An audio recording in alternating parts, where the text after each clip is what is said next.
Hey, Parkside, I wanted to share a cool story and definitely a prayer request with you. Last week we were studying Revelation chapter 7, and my I will statement, I had two, but one of them was is that I've got people that show up on this prayer app that I then remember to pray for that are like around the world, and that I'm going to pray on my knees for them, like it says in Revelation 7. And who I was going to share it with was I was going to share it with them. Say, I'm praying for you on my knees and share the passage with them. And that, hey, in heaven, we're going to, every tribe, tongue, nation, people come together. We're going to be there with them. So, some cool stories all week from this. But one is a partner that we have in Africa that I'm not even going to say his name or the country, honestly, because of some heavy persecution that they're going through.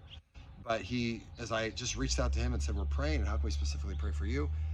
He said, Jim, it's exciting. We've planted 23 churches in different villages in this area where there's massive, heavy persecution from extremists going on. He shared even one of the villages right now.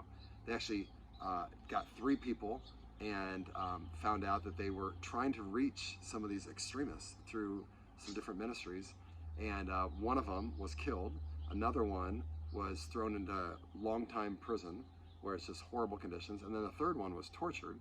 And that third one actually shared after a long time, hey, that his guy that he reported to was the guy that we work with.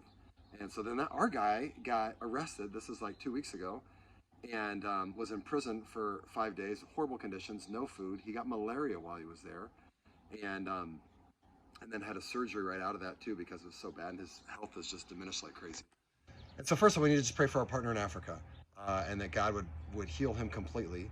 On top of that, he said, hey, pray for our workers that are in these different villages that are working right alongside like major extremists.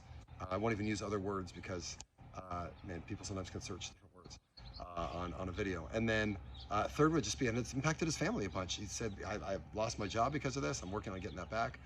But but so his kids with the school and even just food for them, and they had to sell their car for lawyer fees because he gets found guilty. He goes to prison. He said it looks like for life for this.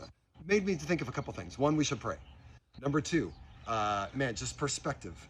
And to go, hey, the stuff that we go through, I'm not trying to minimize it, but to say in comparison to what Christians are going to around the world, man, we've got it pretty good.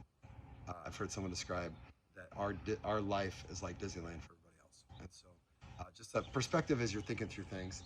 And then third, just a reminder that, hey, when you give through Parkside, it goes to stuff like this. And we're going to help this family out and this partner that we've had for a long time that's doing incredible things there. And yeah, I just want to encourage us, hey, as we grow as Jesus followers, that we become more and more generous, and we, like never before, are able to give massive amounts of the money that comes in towards stuff here locally, but also globally. So, hey, can't wait to see you on Sunday. We are having a celebration week, so come with your disciple making stories. We're having a potluck. It's going to be great. Love you guys. See you soon.